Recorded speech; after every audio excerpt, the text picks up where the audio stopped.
శ్రీమహాగణాధిపతయే నమః. సరస్వత్యై నమః. శ్రీగురుభ్యో నమః. హరి ఓం. శ్రీ కైవల్యపదము చేరుటకునై చింతించెదన్, లోకరక్షైకారంభకు భక్తపాలన కళా సంరంభకు, దానవోద్రేకస్తంభకు కేళిలోల విలసదృగ్జాల సంభూత నానాకంజాత భవాండకుంభకు మహానందాంగనాడింభకు. శ్రీకృష్ణ భగవానుని దివ్య చరణారవిందములకు శతసహస్రకోటి ప్రణామం సమర్పిస్తూ, పరమ పావనమైనటువంటిది భాగవతం. భాగవతంలో శ్రీకృష్ణ భగవానుని యొక్క దివ్యమైనటువంటి లీలలు అమోఘం. ధర్మరాజు చేసేటువంటి రాజసూయ యాగానికి శ్రీకృష్ణ భగవానుడు వెళ్ళి అక్కడ నిర్విఘ్నంగా కొనసాగించి, అక్కడనే శిశుపాలుని సంహరించి విజయాన్ని చేకూర్చి కొన్ని రోజులు అక్కడనే ఉన్నాడు శ్రీకృష్ణ భగవానుడు. శ్రీకృష్ణ భగవానుడు ద్వారకలో లేడని గ్రహించినటువంటి సాల్వుడు ఎలాగైనా సరే ద్వారకా నగరాన్ని సర్వనాశనం చెయ్యాలని భావించి దండెత్తి వచ్చాడు. యాదవులకు సాల్వుని యొక్క సైన్యాలకి భయంకరమైనటువంటి యుద్ధం జరిగింది. ఆ యుద్ధంలో గుర్రాలు, అశ్వాలు, రథగజతురగ పదాతి దళాలు కుప్పల కుప్పలుగా కూలిపోయినాయి. ఏనుగులు పొడవు మీద పడిపోయినాయి. రథాలు పొడి పొడి అయినాయి. భటులు నేల వ్రాలిపోయినారు. భేతాళ పిశాచాలు ఆనందంతో రక్తం తాగుతూ, మాంసం నంచుకుంటూ, ఎముకలు కొరుకుతూ, చప్పట్టు తరుస్తూ పారవస్యంలో నృత్యం చేసినాయి ఆహవరంగంలో. సాల్వుడు ద్వారకానగరకి వచ్చి యుద్ధం చేస్తూ ఉంటే ద్వారకానగర వాసులకి సాల్వుడికి యుద్ధం జరిగి ఇలా జరుగుతోంది. ఆ సంగ్రామ రంగం సముద్రంలా మారింది. ఖండించబడినటువంటి ఏనుగుల గండస్థలాలే మొసళ్ళై, తొండాలే పాములుగా, ఆ ఏనుగులు కాళ్ళు తాబేళ్లు, దంతాలు ముత్యాల చిప్పలు, వాటి కుంభస్థలాల నుంచి రాలిపడినటువంటి ముత్యాలు, రత్నాలు, తోకలగలిగినటువంటి జలగలల, మెడలు కప్పల, మెదడు బురదల, ప్రేగులు పగడపు తీవెలల, నరాలు నాచు తీవెలలాగా, కొవ్వు నురుగు, ఎముకలు ఇసుక తీనెలలాగా, రక్తం జలంలా అలా ప్రవహించేటప్పుడు చేసేటువంటి ఘీంకారాలు, తరంగ శబ్దాలు, ఇలా సమరభూమి ఒక సముద్రంలా, ఏరులు రక్తం ఏరులై పారిందంటారే, అలా సముద్రమైపోయింది రక్తం. ఈ విధంగా యాదవ బలాలు, సాల్వుని యొక్క సైన్యాలు ఒకరినొకరు జయించాలనేటువంటి కోరికతో తూర్పు పడమర సముద్రాలు తలపడినటువంటి పోరాటం 27 దినాలు భయంకరంగా యుద్ధం సాగింది. ఆ సమయంలోనే ఇంద్రప్రస్థపురము నుండి శ్రీకృష్ణ భగవానుడు ద్వారకకి వస్తూ ఉన్నాడు. ఆయన యొక్క రథసారథి పేరు దారకుడు. మార్గమధ్యంలో అనేకమైనటువంటి చెడ్డ శకునాలు శ్రీకృష్ణ భగవానుడికి కనబడుతూ ఉంటే దానిని గమనించినటువంటి పరమాత్మ తన సారథైనటువంటి దారుకునితో అంటున్నాడు, దారుకా, చూశావా, అపశకునాలు ఆకాశంలో భూమి మీద కూడా భయంకరంగా కనబడుతున్నాయి. నేను ఇంద్రప్రస్థంలో ఉండటాన్ని గమనించినటువంటి శిశుపాలుని హితులైనటువంటి రాజులు నా పట్టణం మీద యుద్ధానికి తలపడినట్లుగా తోస్తోంది. రథాన్ని వేగంగా పోని. ఇలా కృష్ణుడు పలకగానే దారకుడు మిక్కిలి వేగంతో రథాన్ని పోనిచ్చాడు. ద్వారకను సమీపించినటువంటి వాసుదేవుడు బలపరాక్రమాలతో శత్రు సైన్యాన్ని తలపడి యుద్ధం చేసి యాదవ సైన్యాన్ని ఆకాశ మార్గంలో మాయా ప్రభావంతో మోసం చేస్తూ యాదవ వీరులను భేదింప శక్యం కాకుండా ఉన్న సౌభక విమానాన్ని, అందులో ఉన్నటువంటి సాల్వుణ్ణి చూచాడు పరమాత్మ. వాని సమీపానికి రథాన్ని తోలించాడు. కృష్ణుని వీక్షించినటువంటి యదు సైన్యాలు పరమానందం పొందినాయి. మరల చైతన్యాన్ని కోల్పోయినటువంటి చైతన్యాన్ని మరల పుంజుకున్నాయి. దైన్యంగా ఉన్నటువంటి సైన్యం ఉత్సాహంతో పరాక్రమించడం మొదలుపెట్టింది. సాల్వుడు కూడా విజృంభించాడు. నిప్పు రవ్వలు అంతటా చెదిరి పడుతూ ఉంటే, ఆకాశమంతటా మంటలు వ్యాపిస్తూ ఉంటే, గంటల ధ్వనంచేత దిగంతాలు అలా వ్యాపించి ఉంటే, సాల్వుడు భయంకరమైనటువంటి శక్తి అని పేరు కలిగినటువంటి ఆయుధాన్ని శ్రీకృష్ణుని రథసారథైనటువంటి దారుక మీద ప్రయోగించాడు. కాంతివంతమైనటువంటి నక్షత్రం నుండి వెలువడేటువంటి దూసుకు వస్తున్న ఆ శక్తి ఆయుధాన్ని శ్రీకృష్ణుడు తన ఒక్క బాణంతో తన సారథి మీద పడకుండా మార్గమధ్యంలోనే దాన్ని పొడి పొడి చేశాడు. వీరాధి వీరుడైనటువంటి శ్రీకృష్ణుడు అంతటితో శాంతింపక మొక్కవోవనటువంటి పరాక్రమంతో కొరవి గిరగిర తిప్పినటువంటి రీతిగా ఆకాశంలో గిరగిరా తిప్పుతూ దుర్నిరీక్ష్యములైనటువంటి ఉన్న సౌభకాన్ని, అందులో ఉన్నటువంటి సాల్వుణ్ణి మధ్యాహ్న కిరణాలతో సమానమైనటువంటి 16 బాణాలు ఒక్కసారి అలా కుప్పించాడు. మరొక 15 బాణాలు కూడా దాని మీద కుప్పించాడు. సాల్వుడు కోపంతో తన ధనస్సును మేఘగర్జనలా మ్రోగిస్తూ కృష్ణుని యొక్క ఎడమ భుజంలో దిగబడేటట్లుగా వాడినటువంటి బాణాలు ప్రయోగించాడు. ఆ దెబ్బకు కృష్ణుడు శార్ంగము అని పేరు కలిగినటువంటి తన యొక్క ధనస్సును రథము మీద జార విడిచాడు. భూత సమూహం హాహాకారాలు చేసింది. ఆ సమయంలో కృష్ణుని చూచి బాహుబలశాలి సాల్వుడు కృష్ణుని చూచి ఉత్సాహంతో పలుకుతూ ఉన్నాడు, నలినాక్ష, కృష్ణ కృష్ణ, ఆలోచించు, ఎవడనుకున్నావు ఈ సాల్వుడు అంటే? నా మిత్రుడైనటువంటి శిశుపాలుడు కాంక్షించినటువంటి కన్యను నీవు నీతిహీనుడవై పరిగ్రహిస్తావా? శిశుపాలుడికి దక్కవలసినటువంటి కన్యను నీవు పరిగ్రహిస్తావా? ఇది చాలక ధర్మనుని యొక్క సభాస్థలిలో ఏమరపాటుగా ఉన్నటువంటి అతన్ని పగబట్టి చంపావు శిశుపాలుణ్ణి. అటువంటి కలిశాత్ములైనటువంటి నీవు రణరంగంలో పరిగెత్తిపోకుండా నా ఎదుట ధైర్యంగా నిలబడగలిగావే. నా మిత్రుని చంపిన పాపానికి ప్రాయశ్చిత్తంగా నిన్ను ఈ కర్కశమైనటువంటి శరాగ్ని జ్వాలలలో ముంచి పగ తీర్చుకుంటాను. ఇలా పలికినటువంటి సాల్వుని యొక్క మాటలను శ్రీకృష్ణుడు చిరునవ్వుతో విని, మూర్ఘుడా, పరమాత్మ పలుకుతున్నాడు సాల్వునితో, మూర్ఘుడా, బలపరాక్రమము కలిగినటువంటి వీరుల్లా వాగుతున్నావు, నీవు చావు మూడినటువంటి సంగతి గుర్తించలేకుండా ఉన్నావు అని పలికి తన చేతిలో ఉన్నటువంటి గదను గిరగిర దిప్పి అతని మీదకి విసిరాడు. అప్పుడు శ్రీకృష్ణుడు గదాఘాతం చేత, శ్రీకృష్ణుడు ప్రయోగించినటువంటి గద యొక్క దెబ్బ చేత సాల్వుని నోటి నుండి ముక్కు నుండి రక్తం స్రవిస్తూ ఉంటే మూర్ఛపోయినాడు సాల్వుడు. కొంతసేపటికి తిరిగి తెలివి తెచ్చుకున్నవాడై వెనువెంటనే సౌరభక విమానంతో సహా వాడు అదృశ్యమైపోయినాడు, మాయమైనాడు. ఇది ఆకాశంలో ఉంటుందన్నమాట, సౌభక విమానం. ఆ సమయంలో ఆకాశం నుంచి ఒక ఆర్తనాదం చేస్తూ కృష్ణుడి దగ్గరకు, అయ్యా, ఆకాశనాదం అలా కృష్ణుడి దగ్గరకు వచ్చాడు ఒకడు ఆర్తనాదం చేస్తూ గబగబగబ, అయ్యా, సాల్వుడు మీ తండ్రి అయినటువంటి వసుదేవుణ్ణి బంధించి తెచ్చాడు. ఈ సంగతి మీకు చెప్పవలసిందిగా దేవకీదేవి నన్ను మీ కడకు పంపింది అని చెప్పాడు. అంటే ఇక్కడ మాయమైపోయి వాళ్ళ నాన్నను గనక చంపితే తన లొంగుతాడు కదా అని. కృష్ణుడు ఈ మాటలు విని తండ్రి మీద ఉన్నటువంటి మమకార కారణంగా విషాదంలో మునిగిపోయినాడు కాసేపు, తన తండ్రిని బంధించాడు అని. వాళ్ళ అమ్మ కూడా దుఃఖిస్తోంది దేవకీదేవి. దేవరాక్షస మానవ గంధర్వాదులు సైతం జయింప సాధ్యం కానటువంటి బలరాముడు జాగరూకతతో రక్షిస్తూ ఉంటే, బలహీనుడైనటువంటి ఈ సాల్వుని చేత వసుదేవుడు ఎలా పట్టుబడ్డాడు. బలరాముడు రక్షిస్తున్నాడు కదా, దేవగంధర్వులైనటువంటి వాళ్ళు కూడా జయించలేరే బలరాముణ్ణి. ఆ బలరాముని రక్షణలో ఉన్నటువంటి వసుదేవుడు మా తండ్రి ఎలా ఇతనికి చిక్కాడు శ్రీకృష్ణుడు భావించాడు.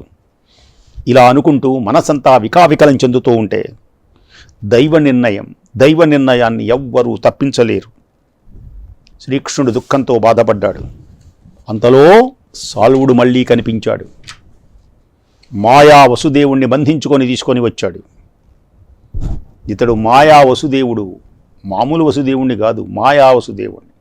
కృష్ణా, వీడే నీ తండ్రి, నీ కన్నుల ముందని ఇతని యొక్క తల నరికేస్తాను చూడు, శక్తి కలవాడివైతే రక్షించుకో అంటూ పరుషంగా పలుకుతూ భీకరమైనటువంటి కరవాళాన్ని జలిపిస్తూ మాయా వసుదేవుని యొక్క శిరస్సును ఖండించి ఆ తలతో కూడా సౌభక విమానంలోకి వెళ్ళిపోయినాడు. ఈయన ఖండించింది మాయా వసుదేవుణ్ణి, నిజమైన వసుదేవుణ్ణి కాదు. అది చూచి కృష్ణుడు కొంచెం అత్యంత దుఃఖంతో మునిగిపోయినాడు.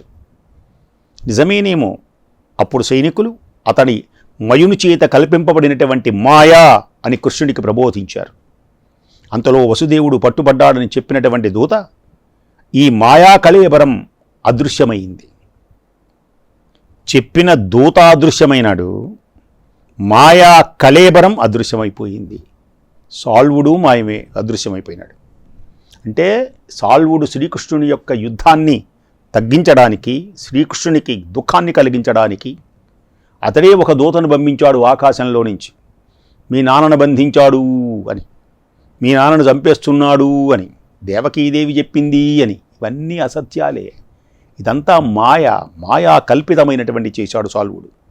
ఆ సమయంలో కొందరు మునులు మాయా మోహితుడైనటువంటి కృష్ణుని సమీపించి వినయంతో ఇలా పలుకుతున్నారు మునీశ్వరుడు.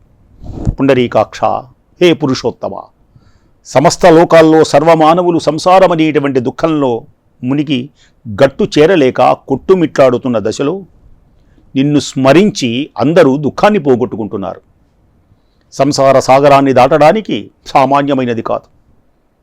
ఆ సంసార దుఃఖాన్ని పోగొట్టడానికి నిన్ను స్మరించి ఆ దుఃఖాన్ని పోగొట్టుకుంటున్నారు. అలాంటి సద్గుణాలకు నిధివైనటువంటి దేవతా సమూహానికి ఆధారభూతుడైనటువంటి పరబ్రహ్మ స్వరూపమై పరమయోగీశ్వరులకు కూడా అందనటువంటి వాడివై చిదానంద రూపంలో వెలుగొందేటువంటి నీవెక్కడ? అజ్ఞాన సంజాతమైనటువంటి శోక మోహములతో భయములు పడేటువంటి మేమెక్కడ? నిన్ను అంటలేవు స్వామి. శోకం మోహం నిన్ను అంటదు. శోక మోహములు కలిగిన వారిని ఉద్ధరించేటువంటి వాడవు నీవు. పరబ్రహ్మము నీవు, చిదానంద స్వరూపమును నీవు. అజ్ఞాన సంజాతమైనటువంటివి ఈ మోహం, ఈ భయం అని స్తుతించి మునీశ్వరులందరూ కూడా వెళ్ళిపోయినారు. అప్పుడు శ్రీకృష్ణుడు పదునైనటువంటి బాణాలను ప్రయోగించి సాల్వుని చంపడానికి నిశ్చయించినటువంటి వాడై వర్షధారల వంటి తీవ్రమైనటువంటి బాణ సమూహంతో ఆకాశాన్ని కప్పివేసి ప్రత్యర్థి కిరీటాన్ని, ధనుస్సును, కవచాన్ని ఛేదించి వేశాడు. పరమాత్మ సాల్వుని యొక్క కవచాన్ని. మహాక్రోధంతో శ్రీకృష్ణుడు విశ్వవిఖ్యాతమైనటువంటి వీర విజృంభణతో ఆకాశం నిండా మెరుపులు వ్యాపించే విధంగా గదా దండాన్ని విసరి త్రిపురాల వంటిది, మాయా సహితమైనటువంటిది, ఆకాశంలోనే విహరింపగలిగినటువంటిది, ఈశ్వర వరదత్తమైనటువంటిది అయినటువంటి సౌభక విమానాన్ని తుత్తునియలు చేశాడు. సాల్వుని యొక్క సౌభక విమానాన్ని శ్రీకృష్ణ భగవానుడు. ఈ విధంగా శ్రీకృష్ణుడు తన గాథాఘాతంతో మయ నిర్మితమైనటువంటి మాయా విమానాన్ని ముక్కలు ముక్కలు చేసి సముద్ర మధ్యంలో పడేటట్లు చేశాడు. అప్పుడు సాల్వుడు కోరలు పెరికినటువంటి క్రూర సర్పంలాగా దీనుడై, శక్తిహీనుడై, మాయాబలము నశించి అవక్రమ పరాక్రమముతో సహా భూమికి ఒక్కసారి ఆక్రోశిస్తూ దిగాడు. ఎప్పుడైతే ఇలా దిగాడో అంతకుముందు సౌభక విమానంలో ఉండి మాయాయుద్ధం చేసేవాడు సాల్వుడు. మాయావసుదేవుణ్ణి సృష్టించాడు సాల్వుడు. మాయాయుద్ధాన్ని భేదించాడు పరమాత్మ. సాల్వుని యొక్క సౌభక విమానాన్ని తుత్తునియలు చేసి సముద్రంలో పడేటట్లు చేశాడు. ఇప్పుడు ఆకాశంలో నుంచి కింద గిరిగినటువంటి సాల్వుడు దేవేంద్రుని యొక్క వజ్రాయుధంతో సమానమైనటువంటి భయంకరమైనటువంటి గదను ధరించాడు. సాల్వుడు కృష్ణుని ఎదుర్కొన్నాడు. వెంటనే కృష్ణుడు వాని చేతిలో ఉన్నటువంటి గద అమాంతం ఒక్కసారి ఖండించాడు. అంతటితో ఆగకుండా శ్రీకృష్ణుడు ప్రళయకాల సూర్యమండల ప్రభలు వెదజల్లేటువంటి సుదర్శన చక్రాన్ని సాల్వుడి మీద ప్రయోగించాడు శ్రీకృష్ణ భగవానుడు. వజ్రాయుధం చేత ఇంద్రుడు వృత్రాసురుని ఆనాడు ఏ విధంగా సంహరించాడో, వజ్రాయుధంతో ఇంద్రుడు వృత్రాసురుని సంహరించిన విధంగా శ్రీకృష్ణుడు తన వజ్రాయుధంతో మకరకుండల శోభితమైనటువంటి సాల్వుని యొక్క శరీరాన్ని ఖండించి వేశాడు. అలా శిరస్సు అవతలకు వెళ్ళి పడిపోయింది సాల్వుడిది. ఈ విధంగా శ్రీకృష్ణ భగవానుడు విజయాన్ని సాధించాడు. హే కృష్ణ భగవానికి జయ. కృష్ణుని యొక్క వీరత్వం వర్ణించడం సామాన్యమైనటువంటి విషయం కాదు. భాగవతంలో ఆయన సామాన్యమైనటువంటి మృదుదేహం అనుకుంటాం మనం. ఆయన చాలా గొప్పవాడు. ఎన్ని యుద్ధాలు, ఎంతమంది దుష్ట శిక్షణ భాగవతంలో చేశాడో మనకు గోచరమవుతుంది. పరమాత్మ యొక్క జీవితంలో శ్రీకృష్ణుడు సాల్వుణ్ణి, సౌభ విమానాన్ని ధ్వంసం చేయటం చూచినటువంటి దంతవక్త్రుడు తన మిత్రుడైనటువంటి సాల్వ, పౌండ్రక వాసుదేవ, సాల్వుణ్ణి, పౌండ్రక వాసుదేవుణ్ణి శిశుపాలుడకు ఉత్తర క్రియలు నిర్వర్తించాడు దంతభక్తుడు. అలా చేసి భయంకరాకారంతో శ్రీకృష్ణుడి మీద తారసిల్లాడు. శిశుపాల దంతభక్తులు అంటారు. మొదటి జన్మ హిరణ్యాక్ష హిరణ్యకశ్యపులు, రెండవ జన్మ రావణ కుంభకర్ణులు, మూడవ జన్మ శిశుపాల దంతభక్తులు. వచ్చాడు శ్రీకృష్ణుని మీదకి. పెటపెట పళ్ళు కొడుతున్నాడు. పెటపెట పళ్ళు కొరుకుతూ, కన్నులని నిప్పులు రాలుస్తూ, పాదఘట్టనం చేత భూమిని వణికించేటువంటి విధంగా గదను గెరగెర దిప్పుతూ, ఎండాకాలపు మార్తాండ మండలంలా మండిపడుతూ దంతభక్తుడు శ్రీకృష్ణుని మీదకు విజృంభించాడు. ఈ రీతిగా తన మీదకు వస్తున్నటువంటి దంతభక్తుడిని చూచి వికసించిన హృదయంతో కృష్ణుడు కూడా గదాహస్తుడై రథంలోకి దిగాడు. విరోధికి ఎదురుకుండా నిలబడ్డాడు. దంతభక్తుడు అట్టహాసంగా గద తిప్పుతూ కమలాక్షునితోటి పలుకుతూ ఉన్నాడు. దంతభక్తుడు అహంకారంతో ఆహవరంగంలో, యుద్ధరంగంలో ఎదురైనటువంటి పరమాత్మను చూచి, కృష్ణ కృష్ణ, నీవు నా భాగ్యవశం చేత ఈనాడు నా కంటపడ్డావు. బంధురూపంలో ఉన్న విరోధివి నీవు. శరీరంలో ప్రవేశించినటువంటి భయంకర వ్యాధిని గట్టి మందుతో పోగొట్టేటువంటి వైద్యుడిలాగా మిత్రద్రోహివైనటువంటి నిన్ను మేనమామ కొడుకు అనేటువంటి అభిమానం లేకుండా వజ్రాయుధం లాంటి నా గదా దండంతో ఈనాడే నిన్ను యమలోకానికి పంపిస్తాను. కృష్ణ, నిన్ను చంపి నీవు చంపిన నా మిత్ర బృందానికి రుణం తీర్చుకుంటాను అంటూ దంతభక్తుడు శ్రీకృష్ణుని దుర్భాషణలు పలికాడు. పెనుగద బూల్చుకున్నాడు. వెంటనే దంతభక్తుడు తన గదాదండంతో శ్రీకృష్ణుని యొక్క తల మీద మోదాడు. అంకుశం పోటుతో ఆగ్రహించిన మదగజంలా శ్రీకృష్ణుడు కోపించాడు. ఒక మదగజాన్ని అంకుశంతో పొడిస్తే దాన్ని ఎలా పిచ్చెక్కుతుందో ఎరుక్కి, అలాగే ఆ గద ఎప్పుడైతే తగిలిందో శ్రీకృష్ణునికి ఆవేశం కలిగింది. కోపించి వజ్రాయుధం లాంటి గదతో వాని వక్షస్థలాన్ని పగలగొట్టాడు. శ్రీకృష్ణ భగవానుడు దంతభక్తుని యొక్క వక్షస్థలాన్ని పగలగొట్టాడు. ఆ దెబ్బకు వాడు రక్తం కక్కుతూ నేల కూడాడు. జయహో కృష్ణ భగవానికి జయహో. కృష్ణ భగవానుని యొక్క కీర్తి లోకమున వ్యాపిస్తోంది. మహానుభావుడైనటువంటి స్వామి శిశుపాలుడు దంతభక్తుడు కూడా కూలిపోయినాడు. దేహంతో దంతభక్తుడు నేలబడి తన్నుకుంటూ ప్రాణాలు విడిచాడు.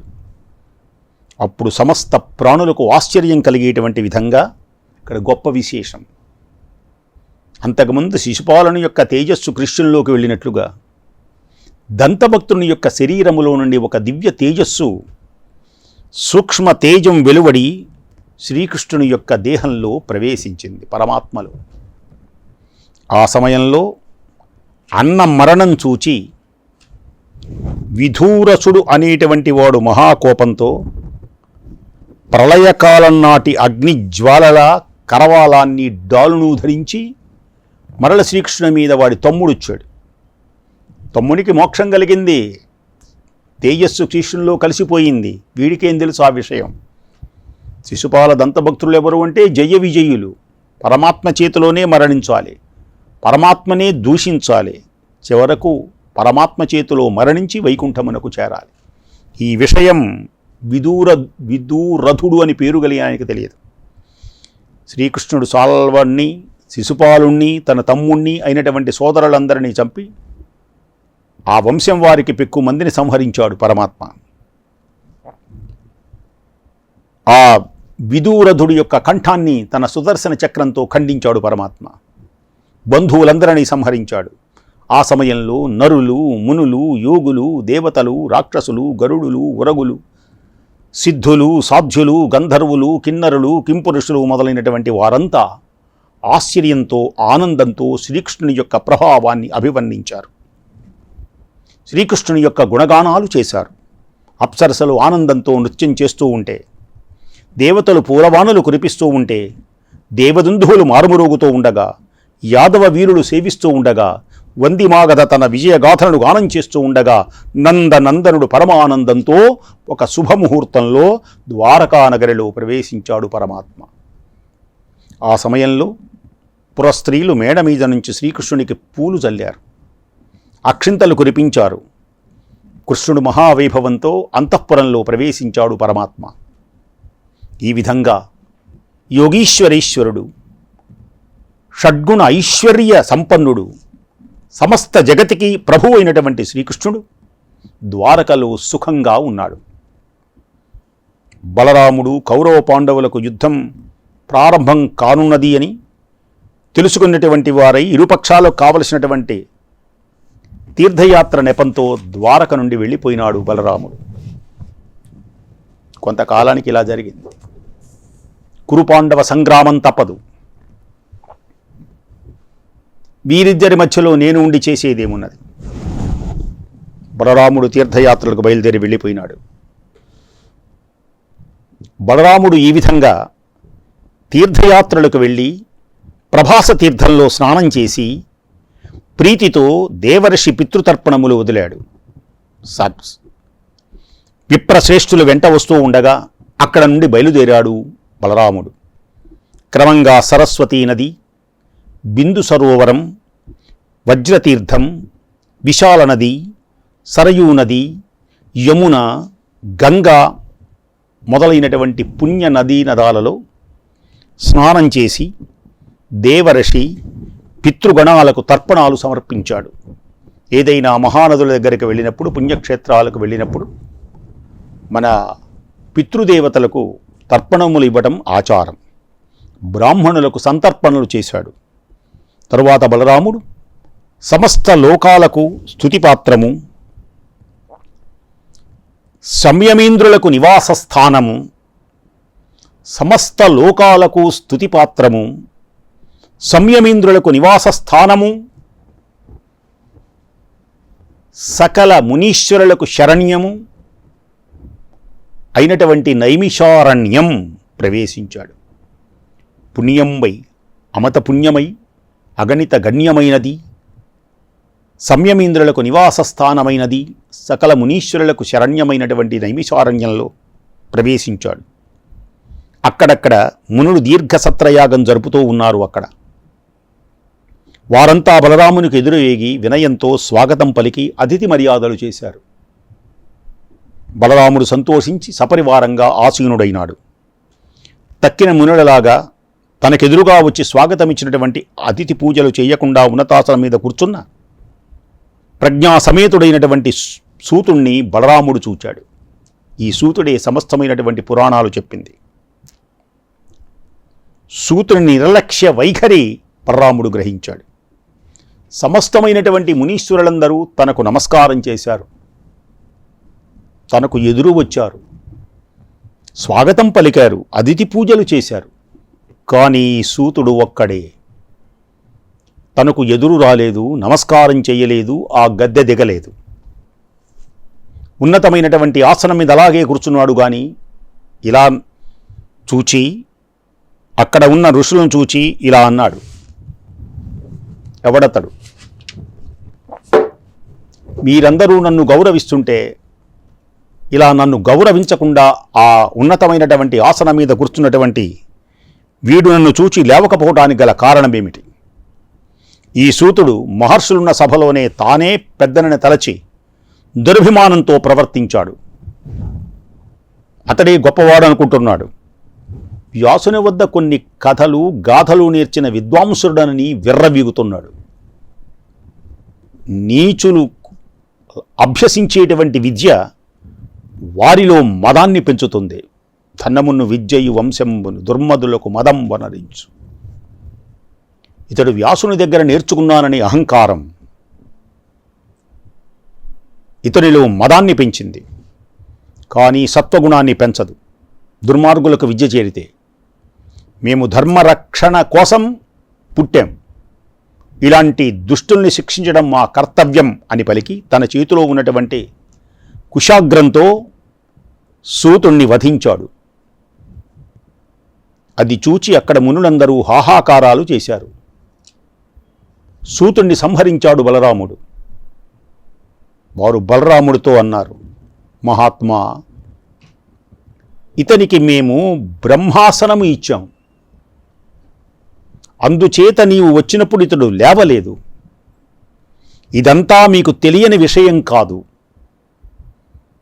ఆశ్చర్యంతో మునీశ్వరులందరూ బలరామునికి హితవాక్యములు పలుకుతూ ఉన్నారు. అద్భుతమైనటువంటి భాగవత సన్నివేశాన్ని శ్రద్ధగా విని అందరూ కూడా తరించండి రేపు ఇదే సమయమునకు.